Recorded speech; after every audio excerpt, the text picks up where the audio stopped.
The McAlvany Weekly Commentary, covering monetary, economic, and geopolitical news events. The fact that these guys are out almost on a daily basis in the mainstream media screaming about Trump tells you where the biggest part of the scandal is. And it becomes how far up? That's why this is so large. That's why they're fighting this so hard. That's why you're seeing all this delay in Congress. And we'll see how it plays out. Because when you start thinking about how far can this go, it could go to the biggest players. It could go to Clinton, it could go to Obama, it could go to W. Bush. Just don't know. Now here are Kevin Orrick and David McAlvany.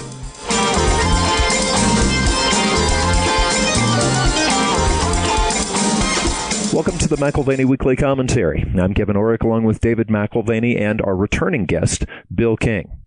When we look at the markets, we look at them from multiple perspectives, and we care about foreign policy, we care about domestic policy, and when we talk about domestic policy, it's both fiscal and monetary. The fact that last week we spent some time looking at sort of the change of regime, or if you will, a different kind of stewardship in terms of monetary policy, and the potential for that shifting in Europe as well as we move towards year-end, Draghi retiring, and someone coming in. Jens Wiedmann probably being that person to fill those shoes. We really are talking about a change in the backdrop to the last 10 years. And as we continue to explore with Bill today, there's other factors that stretch to 40 and 50 years in terms of there being significant market dynamics, which will be different. And this is not different in 5 years or different in 10 years, but different in 2, 3, 4 months, which makes this an absolutely critical and pivotal time to be paying attention. I realize we're in the middle of summer and people are probably more concerned about the number of SPF on their sunscreen than they are the tick by tick on their stock and equity accounts. But the reality is if you're not engaged with some of the backdrop issues here, you will be surprised when we get into September, October, and November of 2018. Well, and getting to the backdrop issues, one thing that people seem to be concerned about right now are all these investigations that are in Washington. So I hope you get to that by the end of the conversation. It appears that for the first time in several decades, if we have a grand strategy, it's going to run in conflict with the grand strategy, the Chinese or the Germans or just about everybody else. And so there is less of a, let's transition the word from globalization to globalism.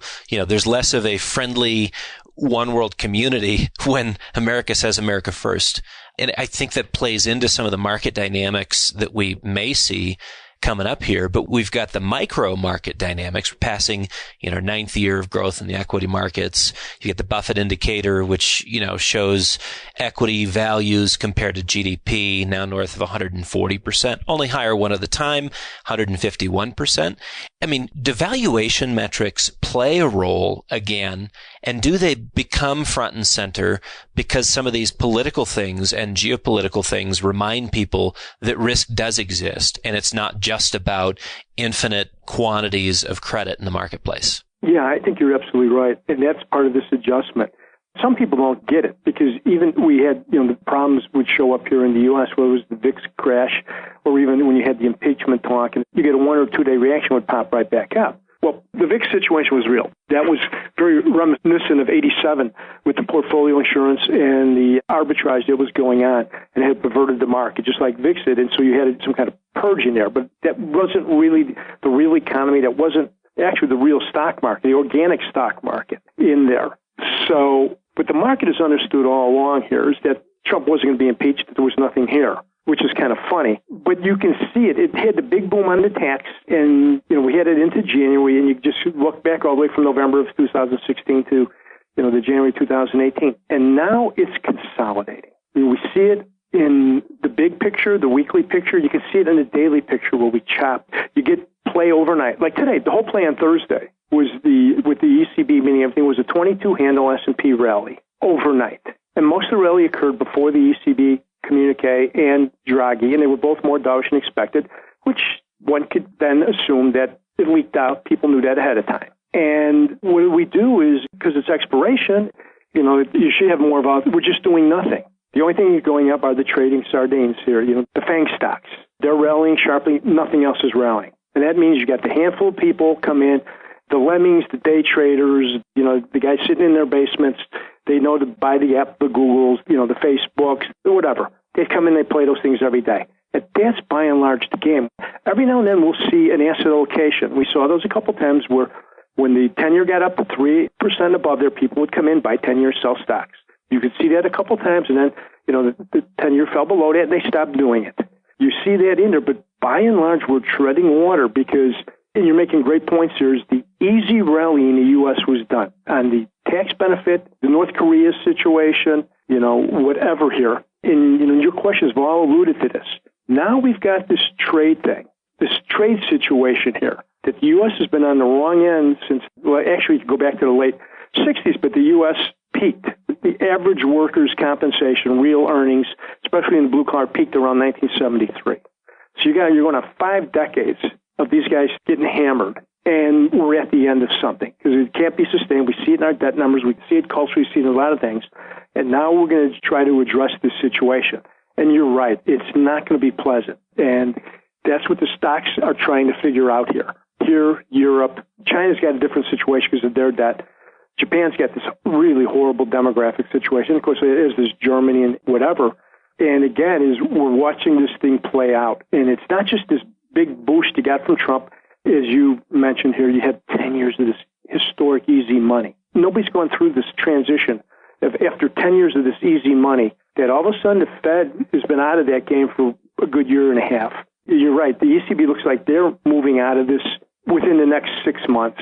China has played a game where they take money out, they put it in, they're trying to be cute so they don't have a collapse, and at the same hand, they know they have to stop the big speculation they had, so they're doing what they can in their methodology. So now all we're looking at now is really the Bank of Japan, and they are cutting back a little on their QE in here. We'll wait and see what they do as far as their monetization of ETFs and some of this other stuff.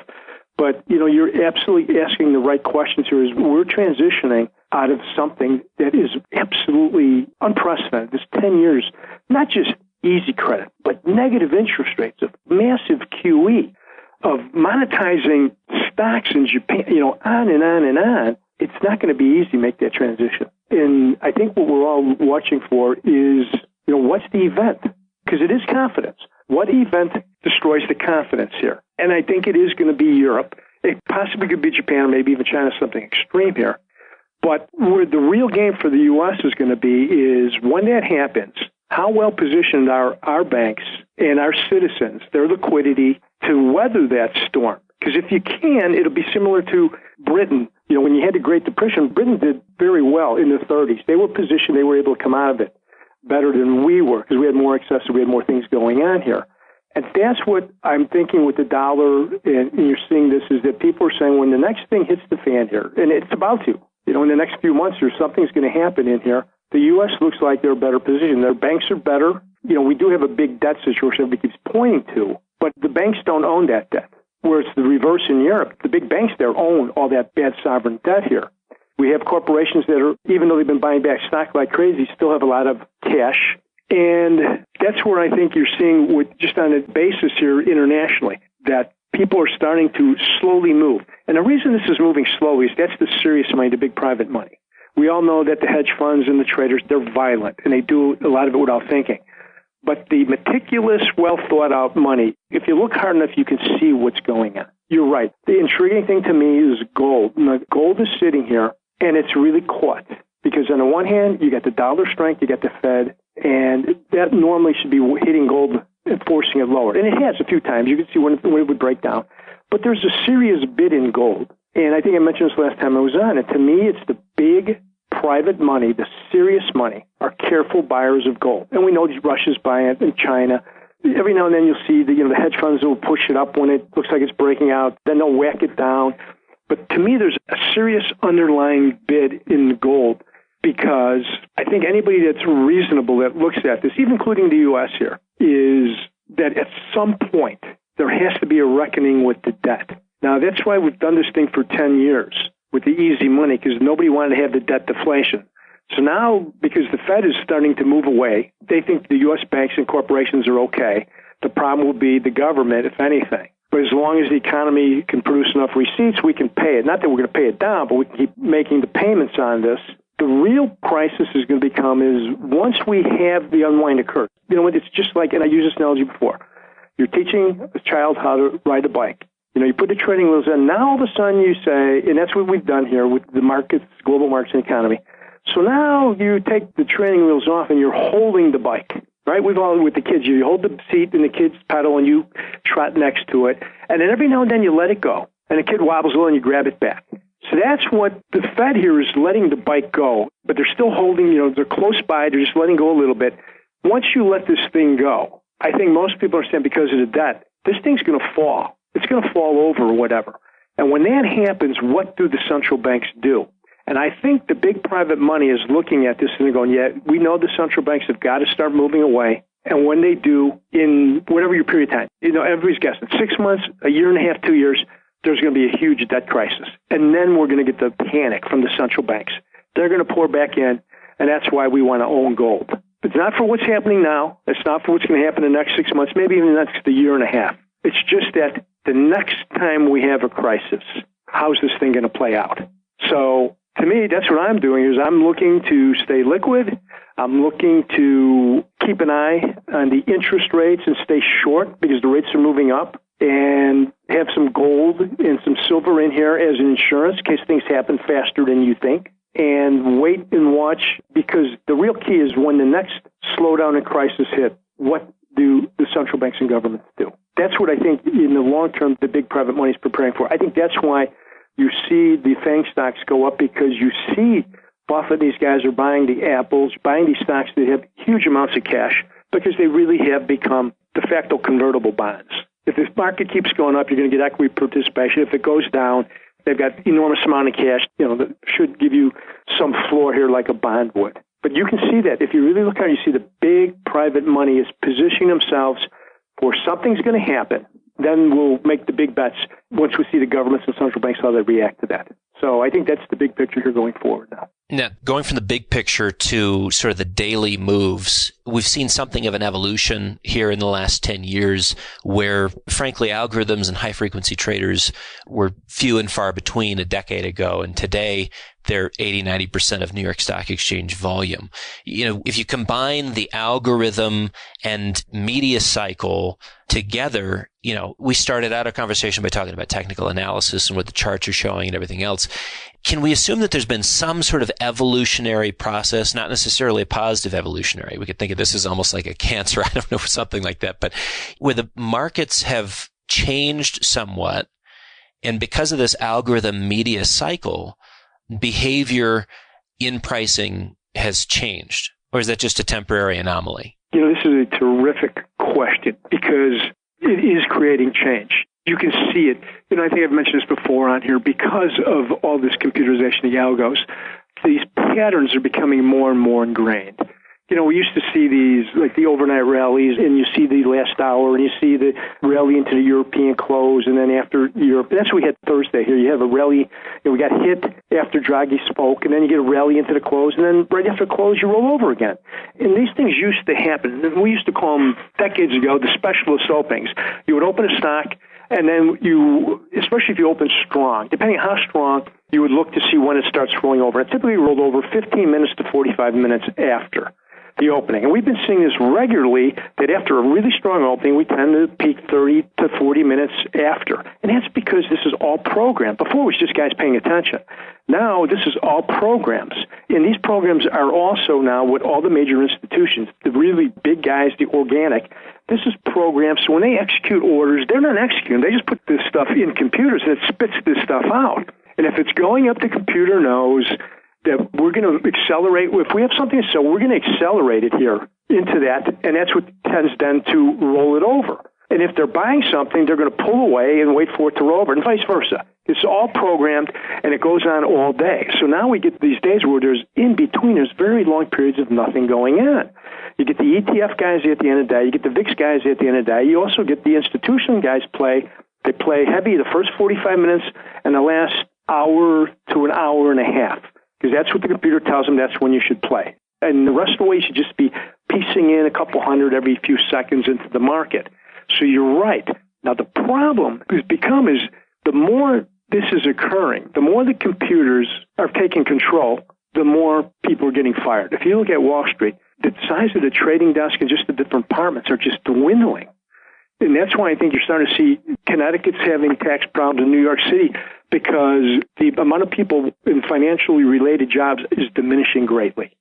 And this is what stocks this year had made record highs. And you're still seeing job cuts, right? You're seeing now where cities talking about cutting 10,000 due to automation. You're taking judgment out. Before that was the thing. You hired good traders, you had good judgment. Now you're doing more and more of you're getting computer programs in here to do this stuff, and you're taking judgment out. So things become more and more uniform. It'd just be like if you program your computer to be a pitcher. If it tells you that 2-0, 90% of the time you throw a fastball. Well, that just gets more and more ingrained, and the batters understand that instead of, the guy that might throw you a breaking ball or something or changeup on 2-0. But that's what's becoming. Things are becoming more predictable around, the times of year, the certain things. You're taking judgment away. Now, at what point do you get, though, where everything is computer talking to computer, and you be at, this war games thing where something comes into the market, like the VIX fix thing, and it just destroys things because you don't have judgment. The liquidity disappears. And that's, I think, the point you're making here is if you're just talking to machines and high-frequency guys, they all go the same way. That's what happened in 87. That's exactly what the problem. You had the portfolio insurance guys who would sell futures, and you had the index arbitrage guys who were buying futures and selling stocks. And it just got totally out of control because you took specialists. The specialists used to control the game. They lost control of the game in 1986. And I know because I was in New York and I talked to these guys, and they all realized around 86, they said, we either have to get enough capital that when these program guys come in, we stop them, or we have to just get out of the way and let them take the stocks where they want to go. And they fought them for 86, but then by 87, they got out of the way. So what happened is you had that incredible, the 20-some% down rally in the summer of 87, because specialists just got out of the way. You come in here on these waves, go ahead. And then when they came to sell them, they got out of the way, and you had to crash. And that's what's happening with this high frequency. And anybody would have a brain knows that people say, oh, well, we provide liquidity. No, you don't. You don't provide liquidity. You don't do anything unless you exacerbate liquidity. If you see buyers, you buy. You're not a specialist. And that's what you're programmed. If you see buyers, you buy. You see sellers, you sell. If more and more computers are doing that, then you get what you saw with the VIX. And don't forget with that VIX, that was largely derivative guys and traders. That wasn't where you get real sellers like we saw in 2008, where organic institutions and even retail people go, sell my ETF, sell whatever. When you get that real selling in there, when those high-frequency guys figure that out, then it gets to like you saw with the mini crash there, that they attributed to Waddell and Reed years ago when they came in. They weren't actually selling stock. They were just trying to sell some futures to hedge their stock position. But that's what happened. The computers picked up that there's a real seller in the market, and they all tried to front-run them. So you can imagine what would happen if institutions, big institutions, say we have to start selling some stocks here. And the computers will pick that up. It might not be the first hour or whatever, but eventually it does. And then once that gets into the computers, everybody has it. You're right about what this is doing to the markets. It's a problem. There's no question. And it gives you an illusion of liquidity and complacency right now. If our thesis is right that you're going to make an adjustment, at some point enough people are going to figure that adjustment out, and then you're going to have a problem. Some of the big themes we've talked about is new stewardship in terms of monetary policy, and that happening, if not on a global basis, at least with some of your biggest players globally. We've also talked about there being a reprioritization around national interests in sort of a diminishment of globalism with a priority to some of the fundamental things that drive real economic growth here in America.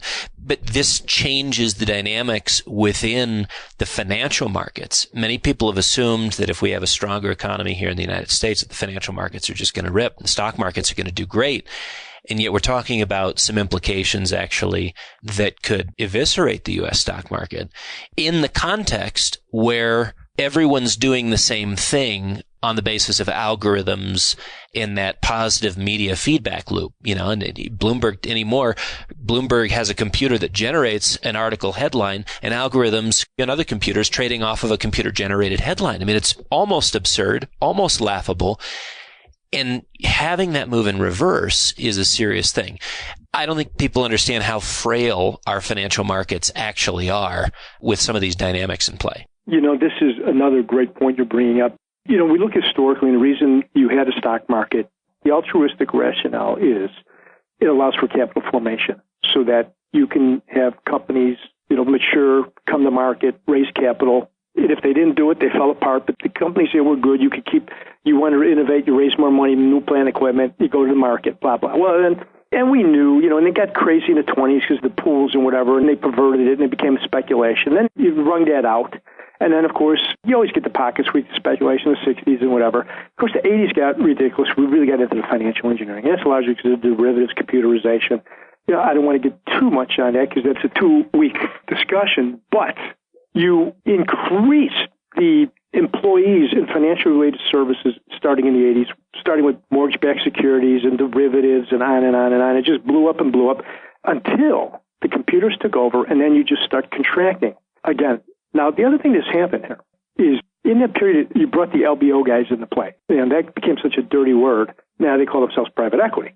And then you had hedge funds, which used to be a horrible name on Wall Street. They were the scum. They were the leeches. And they were the guys that just were front-running orders and dealing on inside information and screwing people over. And they were just nuisances. They were parasites. Then they became so big, they started commanding the markets, just like Icon's a private equity guy, but he's by himself. He does, he comes in, takes a stake, and the stock goes up. If KKR reports a stake in something, it goes up. If Soros reports a stake in something, it goes up. Now, what has happened over 30 years is because of private equity, and because it became a success, and because of the big hedge funds, all of a sudden, more and more money went to these guys because they were playing a different game than the average money managers, and they did well. And the guys that did well got more and more money. The more money they got, the more situations they did. So what happened is, and I wrote this up not too long ago, these are really smart guys. And they really have better information about what's really going on in companies than what the public statements that the companies file with SEC. So by and large, as these guys and Warren Buffett were taking the best deals, you're getting the less attractive equities are what remains in the pool for the average guys. So as that got more and more risky, you have the ETFs jump in, right? Now the ETFs are in here and the indexers, and they're buying up all this stuff. So to get back to your point about liquidity, the real pool of liquidity in stocks is shrinking. We know this now is when you look up and you see like the Russell 2000, there's not 2,000 stocks anymore in that, or even the S&P, I can't forget how many are in it. It's not 500 stocks anymore. And you would think with a great boom in the equity market that you would see more and more companies issuing stock. We know they're buying stock back. So when you all of a sudden take back companies repurchasing stock, the LBO guys, the big hedge funds, or the big private investors, plus the ETFs, you're shrinking this pool. And you're leaving the lower quality items for the public in here. So to get to your point, you are killing the equity market, even though it's going to record highs here. And we know that, at one point this year, 2/3 of the Dow in a game was Boeing, and I forget what, I can't remember if it was Disney or whatever it was, but you remember those days when you come in and Boeing was carrying the market on this stuff. And we're seeing this more and more as a handful of stocks producing the gains here for the indexes. So if this thing keeps playing out, and you're seeing money managers go out of business because people are indexing it or going to ETFs and, on and on and on. So we get a downturn in the economy. Who gets shaken out? If you're on the wrong side of this stuff, again, you're going to contract the players in the street, and it's going to make the market smaller. But you're getting a point here about the equity market. This equity market is not what it used to be. It's fragile in more ways than people understand because, you see people like Buffett sitting a record amount of cash. You see Icon, he's just snibbling. He sees something undervalued, he goes in there, buys it, but he's not trying to take it over. It looks like, to me, he's just trying to see something undervalued, buy it, goes up, he'll get rid of it. And you're seeing this more and more in here. So the structure of the equity market is really dangerous. Your big players in here now aren't tied to it. So you get some of these really big players in here. Buffett, even Icon, your big private equity guys, they will use the market. So if it really tumbles, they'll buy something. But they're not going to have as much exposure as ETFs, your institutions, and your retail people. And that does create a problem in here because they play a different game. Most people understand now why the housing crisis was bad is because you took mortgage securities, you bundled them together, but the wise guys started doing derivatives where they had the bundle, and they would just pick out the worst parts of the bundle, whether it was the subprime, the B, the double B, whatever, and then they would keep the AAA and the double A. And everybody said, well, that was a huge problem. That's why when the subprime started going to hell, then the B, then the, everything got, and eventually worked your way up into the A and double A. But that's what you've done to the stock market. If you think about it, is the Buffetts, the big private equity, the big hedge fund guys, they're taking the A, the double A, and the triple A. What's left? Well, what's left is being, and I haven't even written this up in our reports, The thing about that, what the ETFs are doing and the indexers, they're essentially the guys that are bundling up what's left. They're bundling up the subprime to B, the double B, the triple B. And they're putting it out there saying, well, this is less risky than you just picking stocks. And they're right to some degree on that. But what is in your bundle? And at some point, when this, as you mentioned, this 10-year free ride from the central banks is over, it's going to be, could be, not that it's going to be as nasty as the 2008, but it's going to have some serious ramifications for people. Well, we could spend the next 2 hours talking about Mueller and Rosenstein and Russiagate and whatever, the FBI. And I know you've got some interesting insights in that. What's the best way for our listeners to be in tune with you on a routine basis? Because I know a good 20% of your letter, sometimes more, sometimes less, deals with stuff like that. And we haven't even scratched the surface on that today. Well, we're getting a lot of innuendo. You're getting a lot of, I hate to use the term, but it's true, the fake news. And now you're starting to see, the IG report, the first phase, you're going to get the FISA abuse, and then that also is going to roll into the Trump investigation. This stuff is all coming out. You've got, supposedly there's grand juries, in Utah. Most people believe there's been sealed indictments, and this stuff's going to play out. And this, again, is also part and parcel of the readjustment of taking this corrupted, distorted, perverted system of deep state. And you could talk about deep state on Wall Street. We're talking, similar type thing where people became above the law. They thought they were the law. There was no accountability. And then you had this horrible crash in Situation 08. And a lot of people argue you didn't really do anything because nobody got punished for it. The only people who got punished were the average guys. And that's true. The difference for the politicians are people will punish the politicians. People can't punish J.P. Morgan and Goldman Sachs. Can they? How? But they can punish politicians. And that's what's going to be fascinating is the real story here. And as you know, I had a really good source who, in July of 2016, laid out everything that is happening now. The report, IG report, is saying that the foreigners did get Hillary's emails.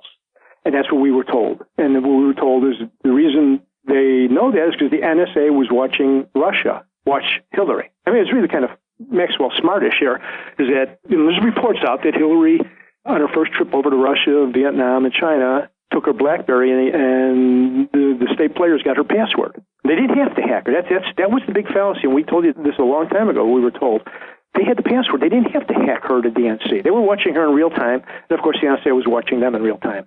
And it was also reported that the NSA offered Comey the emails, and he said no, he didn't want them. And that, the IG report is saying that foreigners had her emails in here.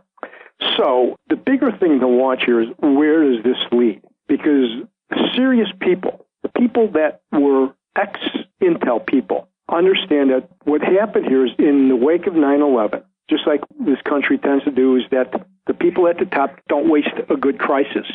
Use that to take power, and in this case it was surveillance power. You saw the different movies show up, you saw these different things show up about how absolutely astounding NSA, they can monitor, I forget how many millions of phone calls a second.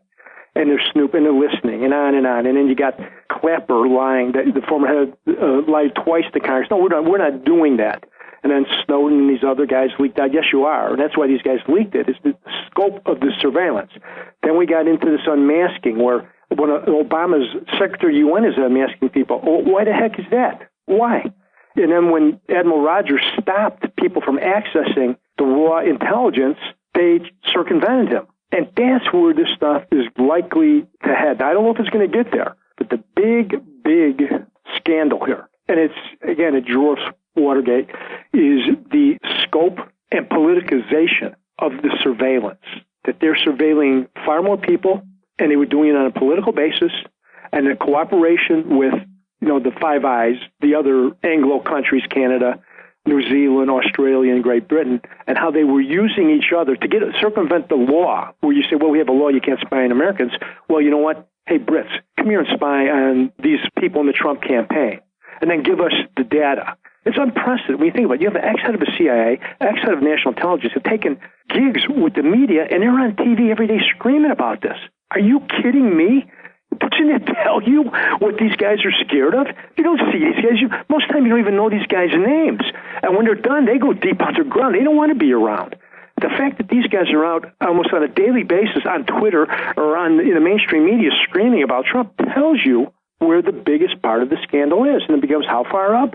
And, people have said that. That's what happened with Mueller when he ran the FBI. Is after 9/11, he turned it into an intelligence organization, corrupting what the FBI is supposed to be, domestic investigative body. And that's why this all gets twisted and distorted in here with them and the CIA, the NSA, the whole thing. And it is when these things happen, just like in a war, everybody's grabbing for more power, more influence, more money, more staffing, and they're building fiefdoms. So that's why this is so large. That's why they're fighting this so hard. That's why you're seeing all this delay in Congress. And we'll see how it plays out. Because when you start thinking about how far can this go, it could go to the biggest players. It could go to Clinton, it could go to Obama, it could go to W. Bush. Just don't know. You just don't know. But if anybody really looks at it, sees what's going on, and look at people's behavior, you can see that's where they're afraid it's going here. Well, as we wrap up and we look at one of the core issues here when we're talking about market-related things, what is the event? And we relate it back to the markets being held together by sentiment, by confidence. You could have something that dwarfs Watergate represent an event that destabilizes confidence in the system as it is. You can have, a trade war with China represent a destabilizing event. You can have an algorithm send the wrong message and begin, a meltdown, as we've talked about earlier, reminiscent of the 87 purge. There's a number of things that can crack confidence, and it can happen very quickly. With that in mind, how do you, just in a brief summary, how do you position domestic equities, commodities, oil, gold, silver, cash? If you just said, look, Dave, I'm hanging up the cleats for 2 years. I'll check back with you in 2 years. Between here and there, this is what you got to do. Well, I think the thing you want to be here is what I've said along here is, right now the Fed's paying you to wait. Before they penalized you, so you had to do something. Right now the Fed, if you're an American, you're being paid to wait. First thing you should do, especially the average retail guy, and I'm actually, my wife and I talk about this. For all these years, we just let our money sit in the bank and been in most of it in your money market funds and whatever here. And you knew you weren't getting much interest, and you sat there and you get 0.02%, whatever you were getting. Now, all of a sudden, the banks are, with their CDs and let alone their depository rates, are nowhere near what the market rates are. So you can go out there and you can get 6 months T-bills that are over 2%. You start looking up here, you're starting to look at, your 5 years, and some of these are getting, 2.5% or more in here. Now, all of a sudden, you're getting paid. You better get out there and check. You're getting paid to watch, but make sure you're not leaving money on the table. And I got caught in this thing, too, is rates were so low, you didn't really care. You didn't look around. But now you better look and see what you're being paid from banks.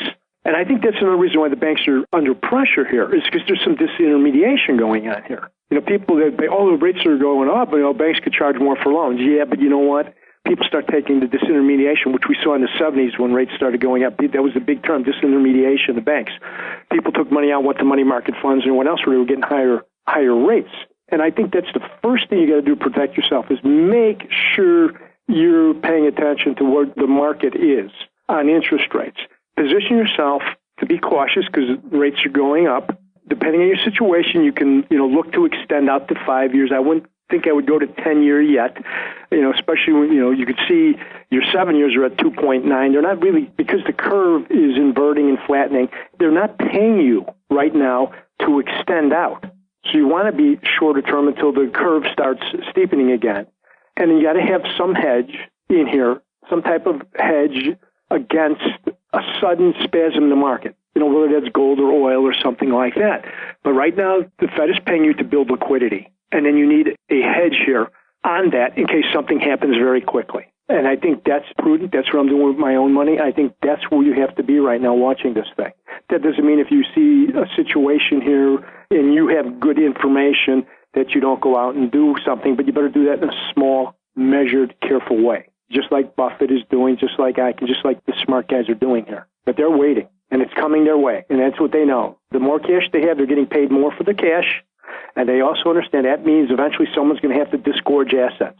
And that's what they're waiting for, is when people have to disgorge assets at beneficial prices. And that's how people have to be thinking right now. So liquidity and a hedge against that liquidity, and be patient. Yep, insurance, right, just insurance.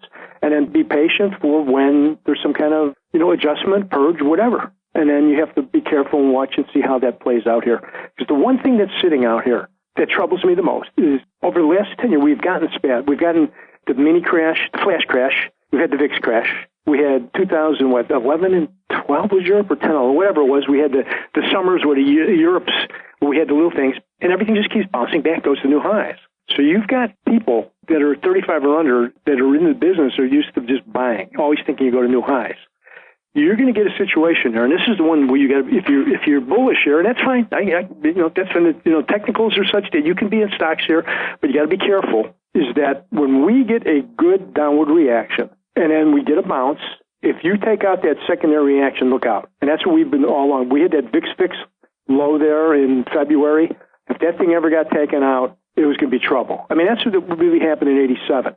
You peaked there late August, and then you went up. And then you start rolling over, then you went up again, and then when you took out the September low, it crashed. You could get short of 20, it's the same way.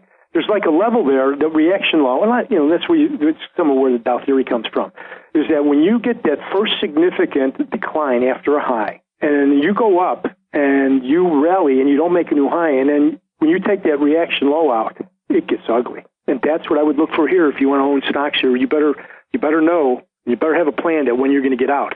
Because when it becomes apparent to most people you should be out, you're going to have a very difficult time getting out. Well, as we've talked about earlier, there's an impression or an illusion of liquidity in the marketplace. Oh, yeah, absolutely. Well, Bill, thanks for joining us on the commentary. Sure. You always bring fresh insight and historical perspective, and great to have you back. Hope you enjoy your summer, and look forward to visiting again soon. Oh, anytime. Thank you guys very much. You've been listening to the McAlvany Weekly Commentary. I'm Kevin Orrick, along with David McAlvany and our guest today, Bill King. You can find us at McAlvany.com. That's McAlvany.com. And you can call us at 800-525-9556. This has been the McAlvany Weekly Commentary. The views expressed should not be considered to be a solicitation or a recommendation for your investment portfolio. You should consult a professional financial advisor to assess your suitability for risk and investment. Join us again next week for a new edition of the McAlvany Weekly Commentary.